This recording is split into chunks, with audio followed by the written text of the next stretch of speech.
No. Yeah. Hopefully, I'm explaining that feeling of craft, that feeling of people. People laughed at the movement. Yeah. If you're gonna buy, what you're gonna buy 5 pairs of shoes, you're gonna buy a really good pair of leather boots that'll last you forever. You feel comfortable and they fit it into you. It's that same thing. Rather drink less but have quality.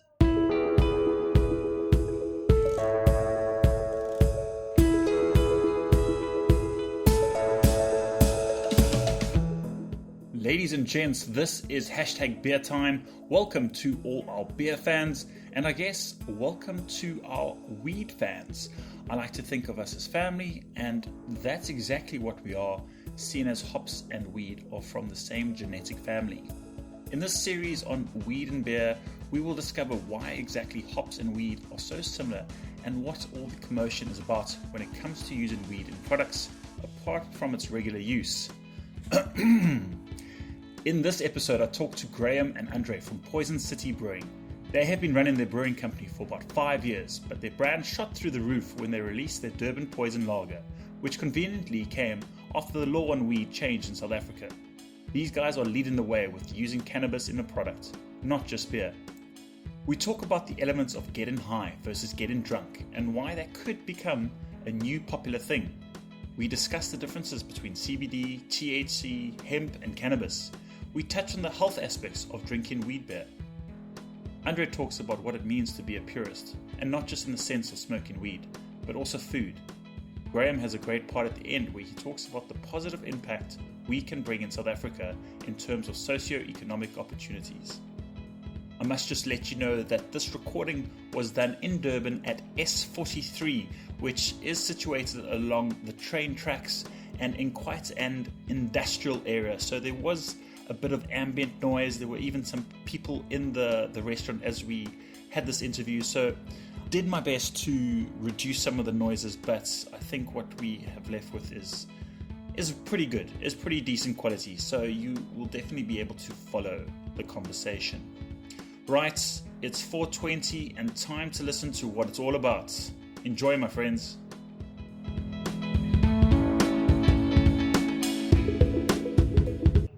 It's kind of a small IPA. Yeah, you got these. Yeah, half. Have you had the APA yet? I had two. Because I saw you had They the were delicious.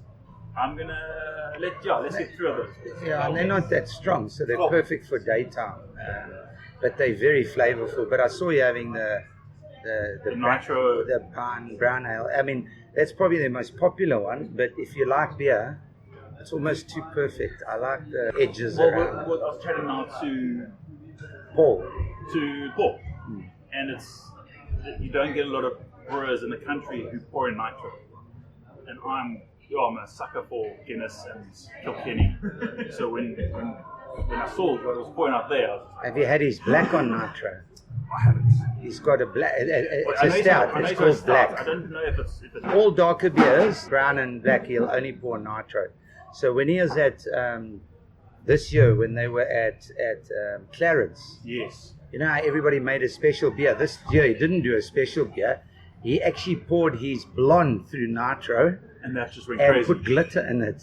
Oh, The dolls loved it. The smoothest, glittery, and it doesn't. And that's his proof. It doesn't matter what you put. When you put it through nitro, it's going to be as smooth and silky and buttery as you're going to get it. Yeah. And that's yeah. And they put glitter in as well. Food glitter. It's gold, but like you must see it in the sun, and people were just rocking up to hold it. I know, that's a You're gonna buy it. So maybe that's a good place to kind of start. I mean, with asking you guys about fads versus trends. I'm sure you get this question a lot, particularly with weed and beer. The short question is: do you think weed and beer is just a short-term craze, or do you think there are legs behind this, where it's going to become a trend, and we're going to start seeing a bit more of this on maybe not just in beer, but in other products? Big time. I mean, there's no doubt. Cannabis, I think it's set to become the biggest disruptor to the alcohol industry since alcohol first started being consumed. I mean, there's no doubt that a lot of people see cannabis as a kind of a healthier option to alcohol. the one tricky thing is mixing alcohol and THC. So I think that we only put hemp in our beer, and that's kind of part of the logic associated to not mixing alcohol and beer. Cheers. Because I think they kind of work against each other. They give you a completely different kind of sense of high, and I think the future is associated not necessarily to beer and THC, but non-alcoholic beverages with THC, perhaps flavored to taste like beer with hops, but not necessarily beer, not an alcoholic product. So I think that that's going to be the really big future. I think that putting cannabis products with beer makes sense, but only when you're putting the non-THC products. I'm glad you said that, because I had a very similar conversation this morning about flavored water and brewers in the States who are now pushing non-alcoholic products, but they're pushing beer flavored water. So whether it's a hoppy or a malty, even I don't know how they do it, but like yeasty flavored kind of waters. And yeah, I think there's a massive market where people are wanting to shift away from alcohol. Let's extract the alcohol from my beer, and let's either not get high or not get drunk, but let's just enjoy this product and still be responsible. But that does go hand in hand with now people putting other things in beer, and as you said, non-alcoholic products. Look, I think if you're a cannabis purist, which I like to believe I am, I mean, absolutely, and I'd love to see that represented through our brand. I think that it's important not to mix alcohol and cannabis, or at least THC. So just very clearly to define cannabis into its three different categories of hemp, which is what we use at the moment, CBD, which was recently legalized, and THC. And CBD and hemp, I think, can work beautifully with beer. But THC, more in terms of what you spoke about earlier, so perhaps something that has a beer-like flavor, but without alcohol in it. I think that's the way to go. And that's kind of also in line with legislation. So in Canada, which is the first country that's going to allow legalized cannabis beverages on the market as early as the end of this year, one of the key parts of their legislation is not to combine THC and alcohol in the same product. And then another interesting one is we recently had that Cannabis Expo. You might have attended the one in Cape Town. I saw it. I was out of town, and I was very sad I wasn't there. So it was a great event, and at the expo I met this guy. So you've obviously heard of the Dhaka couple. Yes. They were pretty much the two. Julian Stobbs was the guy that I met from the Dhaka couple. That were the people that had that High Court matter in the Cape High Court rule, and that started the step towards the Constitution. I recall it, yeah. And Andre and I saw him on a trip. We went to it was called the Cannabis Development Council launch event, which, as you can imagine, was quite a joy. Where was this now? In Cincer, in the Eastern Cape, last year. Sure. All types of events going on. And at that event, so we went there as South Africa's first commercially known cannabis beer. We launched the first commercial cannabis product onto the market, and Julian was there. And I remember meeting him. I don't know if you remember, Andre, but he was really aggressive about us, because he said you can't mix cannabis and alcohol. Yes, I do. And I remember trying to explain it to him at the time, but he was probably too high to concentrate. He's a fun guy on that occasion. But at the Cannabis Expo that I mentioned, I saw him there again recently, and we had a very kind of sober conversation about it. And I explained to him what I'm describing now, and he kind of got it, that if you follow that route of not combining THC and alcohol, you're kind of going the right route, and I think that's definitely something that I see. I don't know, Andre. I can explain it in a more crude manner. Please. As a person who's we invite all manners on the show. So as a purist, Graham mentioned that earlier on. There's something that's almost ceremonial with imbibing cannabis and the smoking process and all of that. And I'm all for, and I'll give you other reasons now for having it in beer and not in beer. But the point is that if you are if you've imbibed cannabis and you quite goofed, one thing I can tell you is if you're going to drink alcohol after you've done that, and you're going to drink too much, you're going to get the greens. It's a no-no. Everybody knows that. So even I know that. So if you're going to go produce a really good, nice beer with the alcohol count and put cannabis in it, you know, well, you're going to give guys the greens after two drinks. That's not the reason you want to have it. So one of the things we know is when you combine the two, that happens. So just on that basis, don't combine them, because the whole idea of putting the two together, apart from the fact that there's always been this relationship between hops and cannabis, which brewers have always understood. I mean, they know that. And it really, to me, it's nice because it means that an oil can be absorbed into beer, and beer's got oil in it. A lot of people say, well, how do you patch the two up? Well, they've always been part of each other. So that's the one main reason. And it's a crude reason, but it's just plain doff. That's something you want to enjoy, you're going to make yourself sick of. So, but the other one for me is the health aspects, because I'd say a low-cal beer now, and anything under 180 in the States is considered a calorie count of 180 or less. It's considered low-cal, but for me, a low-cal would be around about 130, 120. Right? Yeah, I think. Now, Yeah. So the two parts that make up alcohol, a bigger portion comes from the alcohol itself, the calories, and then a smaller portion comes from the residual sugar and other things in there. So now imagine the second you make a beer, which our beer now at 4% is 100 calories. Very simple. Castle Light is 91. It literally does, it's just a percentage of alcohol and residual sugar.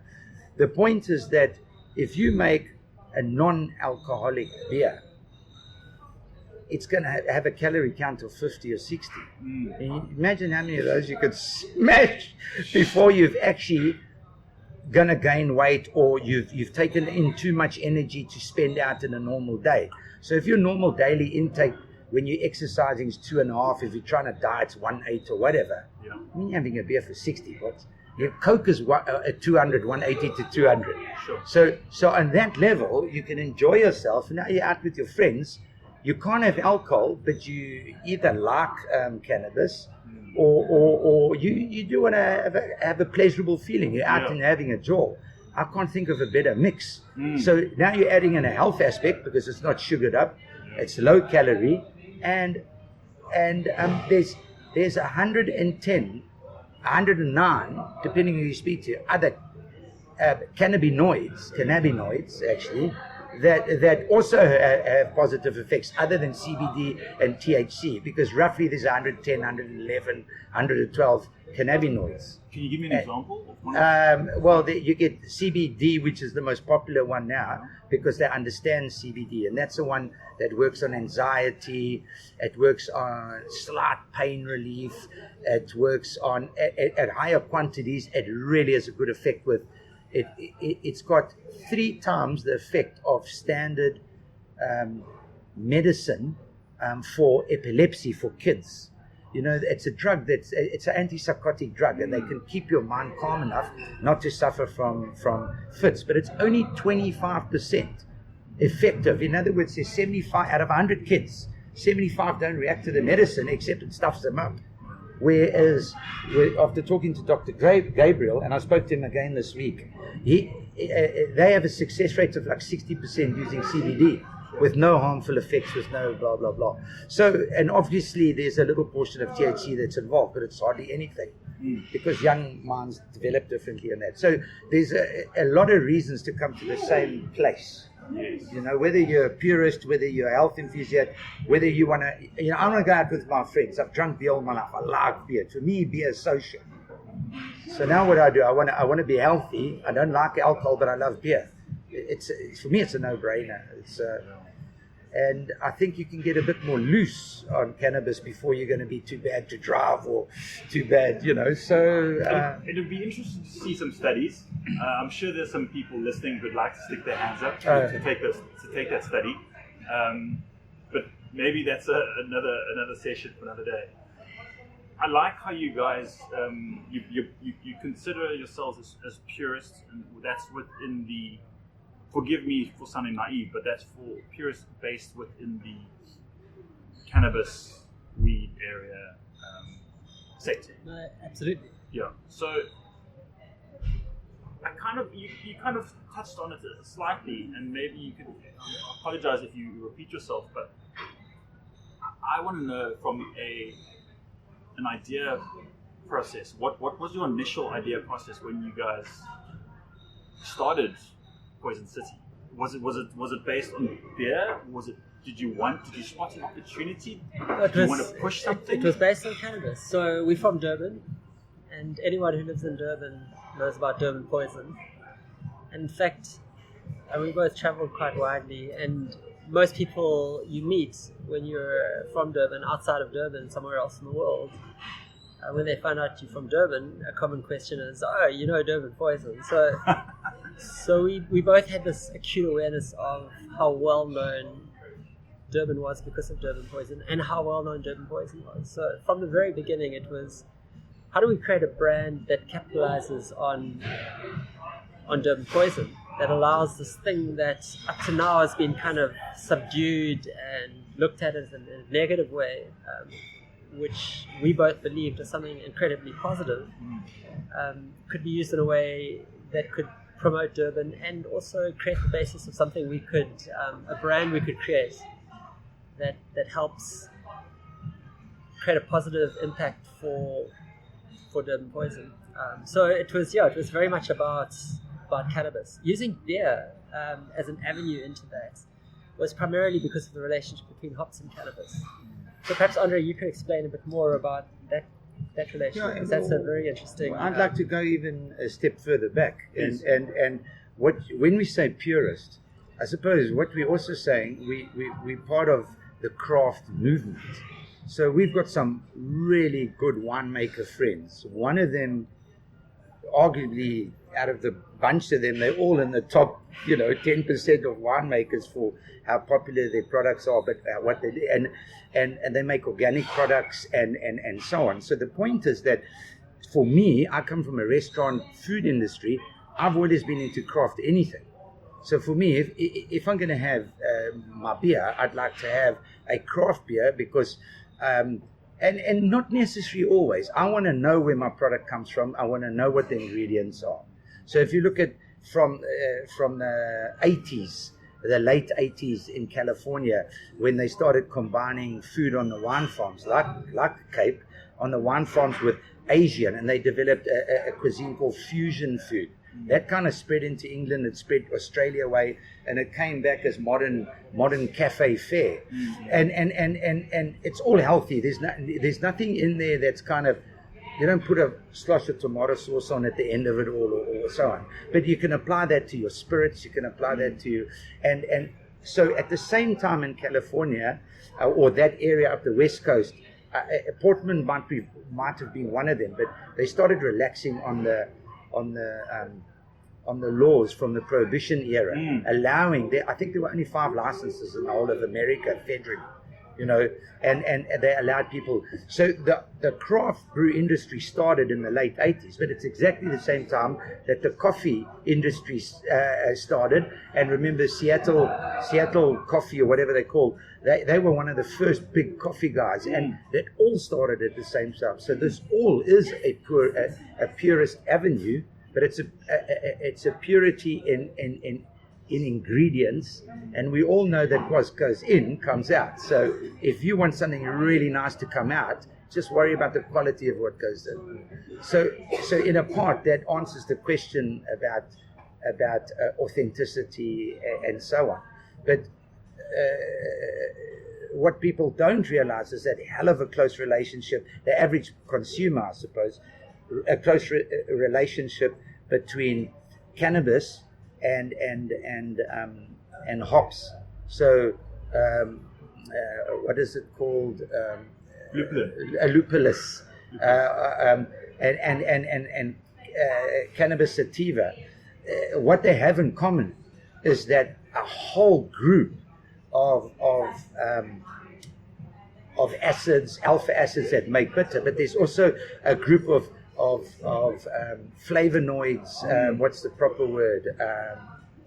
terpenes, Okay. totally in common between hops and cannabis. But those terpenes are all in other plants, like a plant, a lemon verbena. When you break the herb, that's the same terpene of lemon that's released as what the lemony smell or the citrusy smell in hops is, or in cannabis is. Yes. And those are all oils, and you break it down to various elements, but they've always synced so perfectly. So in the background, people have always played with the two together, and I can tell you that 99% of backyard brewers have tried it. I mean, made a thing. But how do you... Guilty. Exactly. So how do you get it... how do you get that to be acceptable by everybody? And so, yeah, I don't know if I'm answering the question, but that relationship is where it started for us. But that was a relationship of, I mean, how many nights did we sit and just have wine and discuss the wine, and we'd lament the fact that we haven't got nice beers to taste. And I'd spent a long time traveling in England alone, where I would only go to bars that were free houses, and a free house meant it made its own beer. And for me, I came back to South Africa and I had Mitchell's and Mitchell's and I had Mitchell's, and it wasn't always available. When I did get it in Durban, it was always well beyond what it should have been sold at, and so on, you know. So I don't know. Yeah. Hopefully, I'm explaining that feeling of craft, that feeling of, you know, people laughed at the movement. Yeah. You know, if you're gonna buy, what you're gonna buy 5 pairs of shoes, or you're gonna buy a really good pair of leather boots that'll last you forever. You feel comfortable and they fit it into you. It's that same thing. Rather drink less but have quality. And that's why I earlier brought the calories into it and everything into it, because, you know, we got to wake up. You know, every generation has to be healthier than the last, because stress is a huge factor on us. So if you're going to have more and more stress, you've got to put better inputs in to compensate that. Yeah, it is. There's a massive movement happening with what you put in, like you said, and people are now actively looking at ingredients, whereas a few years ago you didn't look at the back of the recipe or the ingredient box, and now you're looking at what goes into it. You're actually wanting to see, going a step further, and actually, maybe it's not for all people, but I know for my part, you know, I want to see where those ingredients are coming from. For example, we were talking off air earlier, I'm going through a bit of a sourdough phase. Yes. I'm not buying my mass-produced flour that's been bleached. I just don't want that. I'm buying organic, stone ground. What you grind is what you get, kind of stuff. So at least I know that the food or the particle that's going into my body is hopefully going to have positive effects. My wife disagrees when I have about 6 slices of sourdough, but it's like having 6 beers. But if they're good craft beer, I won't have a hangover. So I've got one last question for you, and it's you can take it any way you want, but I mean, given where we are in the country, in South Africa, in terms of beer, in terms of weed beer, we can comfortably say that Poison City is catching the bulk of the wave. You guys are definitely in the majority of weed sales. I mean, I don't think there are any commercial players right now. So there's that old saying in the Spider-Man movie, with great power comes great responsibility. What do you guys feel is the responsible thing going forward? I mean, and you can put it in a perfect world versus reality, but where do you guys see yourselves going forward with maybe not just this one product, but with weed in general, weed in beer?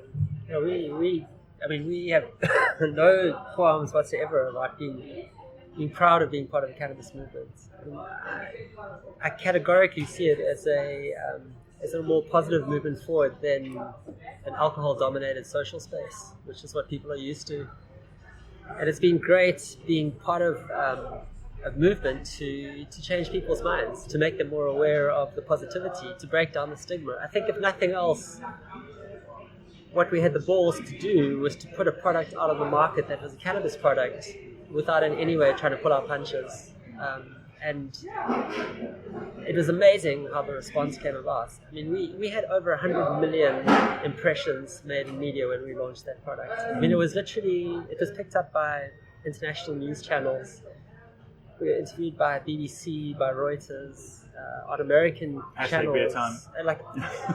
But it went completely crazy. And there was no negative sentiment. And I bet a lot of people had thought about putting cannabis products on the market, but were put off by the potential negative stigma associated to it. What is this going to do to my brand? What is this going to do to my career, my name? And frankly, we were positive and confident enough about cannabis not to worry about that. So for sure, going forward, we're going to push cannabis products as hard as we can. We actually just got feedback yesterday that we've just secured the trademark for Durban Poison for the United States. So a goal of ours is to potentially take this brand into the international market. And I mean, in the US, Durban Poison as a cannabis strain is one of the best known strains. I think in Colorado it's the top selling strain in the medicinal category. So, really? That's cool. So we have a brand that can take advantage of that, and we want to bring out a non-alcoholic beer with cannabis in it.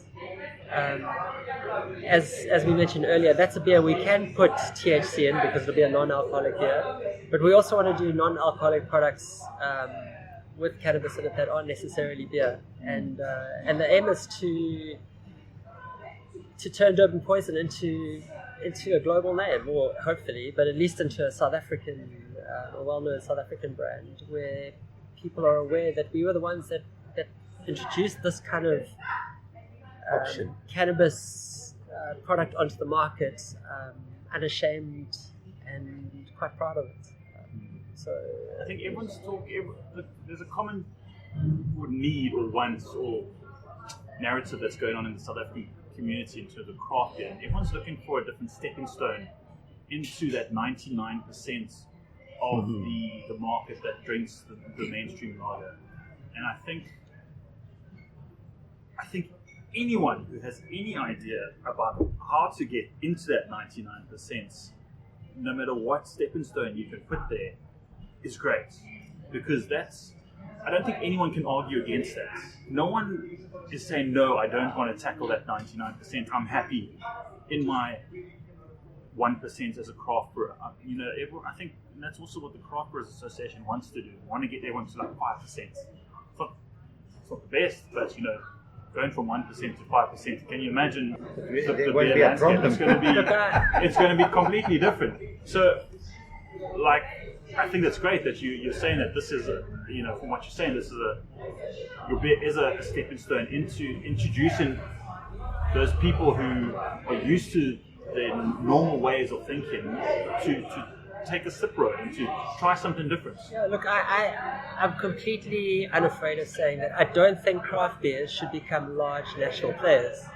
I don't think it frankly works. I mean, we've seen it in South Africa, how tough the economy is, how hard it is, and in the end, what is the benefit of the big craft beer brands being dominant brands? All it does is it squashes the small brands. I think craft beer brands should be small, localized brands that serve their local community. And I think the brands you're talking about, the products into the 99%, into the more commercial space, if that's where you want to play with products that get large commercial public acceptance, then they shouldn't be craft beers. I think you should be focusing your craft beers on a very narrow basis. And that's what craft's about. Craft's about something local.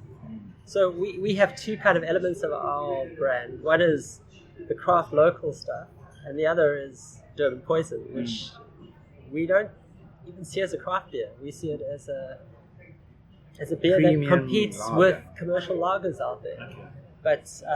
But we're not trying to challenge the craft beer market on that product. Well, I can explain it from another angle in that after we launched Cannabis Lager, we got all of this feedback and all of this. And I went down to Cape Town we had to go down there for business, but I stayed the weekend to see my daughter, but also to go to the Cape Town Festival as beer. And I walked in there, and typical, the first person you're going to see that says how's it to you is going to be Nick. We all know Nick from Drifter, the famous boat, and I took it from there. And I kind of expected to be a little bit defensive about the fact that we were making a beer that was more accessible than a craft beer. You know, a lager at that, and a lager aimed directly to compete with the main premium players. And all I got the whole day, and I must have met about 40 brewers, and we got quite wasted together, and because you always link up at these events, and then you taste this beer, and then you go, and that's why I had that pizza beer. That was the big thing of the show. One of the guys from the Northwest made a yes, I know. I mean, and they had, it's a plain, and he had all the flavors of a pizza, but in a beer. But obviously, it was a beer. But you know, when this APA we're drinking now, you got all that tropical fruity, sure. intense, but not one. Every guy came up and say, you've done it, because this is what we all would like to do. Yeah. But how did you do that because that's such an expensive product, or this is such a good ingredient? But that's when I realized that the only way this whole thing's going to survive is you've got to have a product, or at least some products, that's going to appeal to a broader market than the craft market. Otherwise, as a business, it's going to be very hard to survive. And we've seen that this past year. A lot more than previous years, where breweries are going down and going for sale, but if, like Graham says, you keep that very local. So I'm in a small town, I've got a lekker big bar, people travel through, they're all going to come to my bar. You don't make huge volumes, but you will make a great business. But if you have ambitions of having a good business, you can't just focus on what we would define as craft. If you think about it, that beer is made exactly like any other craft beer. I haven't shortened the time, I haven't done anything. It is in a sense a craft beer, but in a BJCP kind of a way, this is an American lager. An American lager allows you to put in an adjunct, and our adjunct is hemp. So it's a competition beer, if you know what I mean, as well. So, yeah.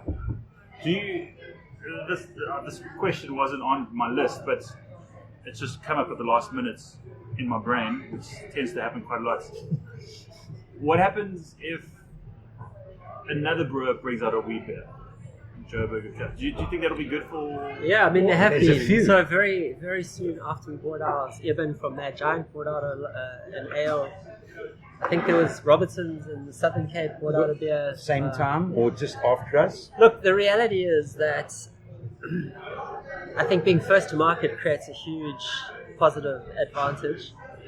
But the other thing is those guys brought out ales, and there's a limited demand for ales in the broader beer sort of spectrum in South Africa. And the difference is that a lager is drunk by a lot more people. So, I mean, we encourage other people to bring out cannabis beers, because the more cannabis beers there are, the more awareness there is about cannabis products, and the better for all of us. So, yeah, we think others will.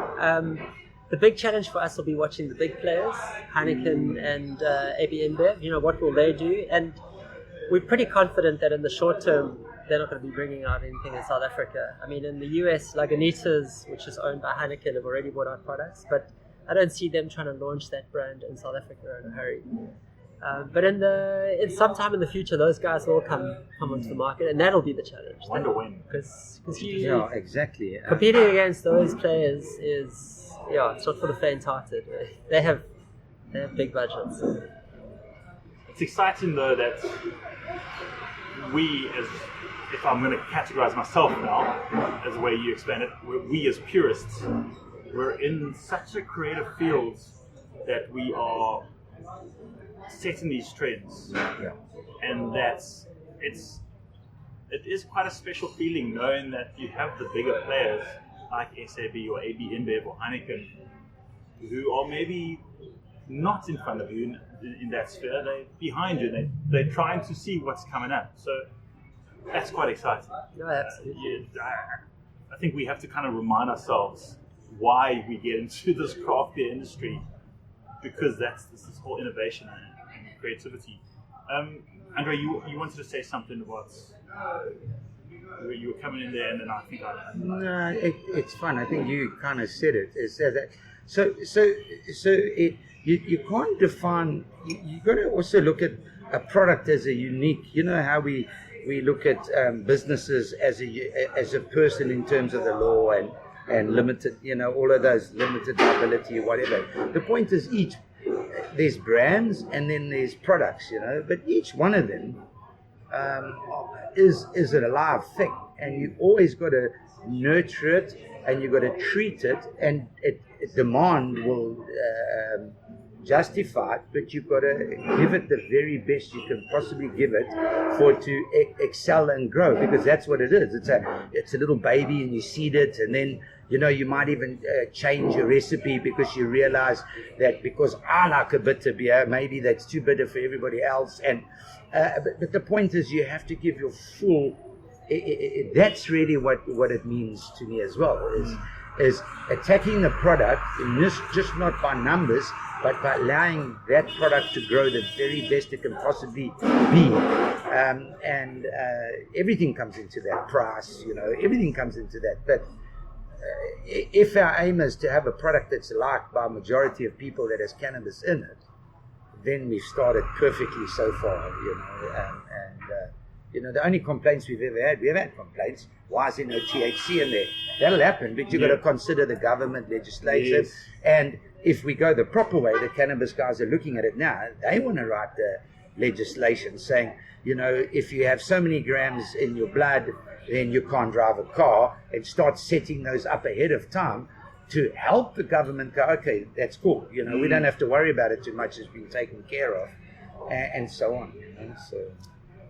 Just to finish in terms of perhaps a more, so kind of a broader social objective associated to this project of ours. So I mentioned earlier, we'd love to create a brand that makes Durban proud, because we think Durban Poison is something that Durban should be proud of. But one should also look at cannabis in terms of the broader socioeconomic benefits to South Africa. So instead of this stigmatized perspective of cannabis as dagga, as this drug, we're in a society that's an impoverished society with a massive gap between the rich and the poor, struggling economically, and yet we're sitting in a space where our natural land-raised cannabis strains are regarded, including Durban Poison, as some of the most beautiful, high-quality cannabis strains in the world.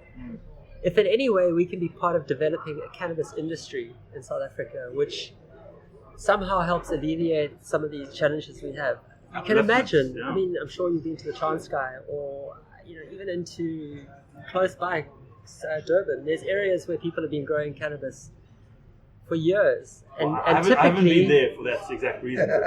but typically these are poor rural communities that have been growing cannabis. Sure, they've been selling the weed to us, we've been buying it through taxi ranks and whatever, but they are persecuted, criminalized part of society. They're actually just bloody farmers, and they're growing something which for years has been stigmatized, but is now actually being seen as a wonder drug. And if those people could be turned into legitimate farmers, you can imagine the opportunities for us in South Africa for those people who now are having to operate illegally, who can now actually sell their product commercially, go to banks, get loans, invest into better properties, send their kids to school, and in that way kind of develop economically areas of South Africa into functioning economic zones where people aren't as impoverished. I think there's a much broader kind of objective behind cannabis that we shouldn't lose sight of. I appreciate that, because there's something that we also, as a craft beer movement, maybe not just craft beer, but beer in general, we're trying to get governments to see that we're not just alcohol. Yeah. We are. There are some benefits in terms of employment upliftment and local developments, creating employment. I think what you just said nailed it on the head.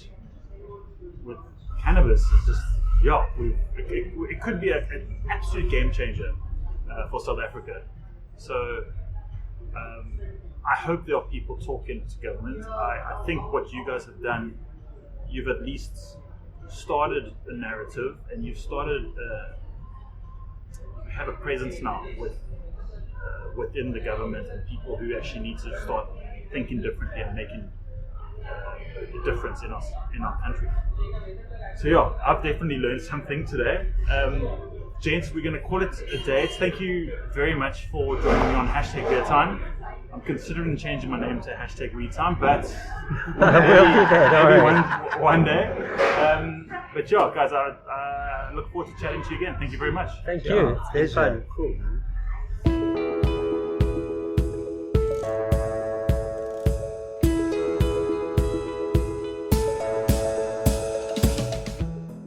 Ladies and gentlemen, that's it for now. Thank you very much for listening, and thank you very much for supporting. I've had a lot of friends and family over the last few weeks saying how much they miss #BeerTime and when can we have another episode. So thank you very much for the words of encouragement. If you'd like to stay in touch, please hook up on #BeerTime on all social media platforms. Drop me a line and let's go have a beer together. Cheers.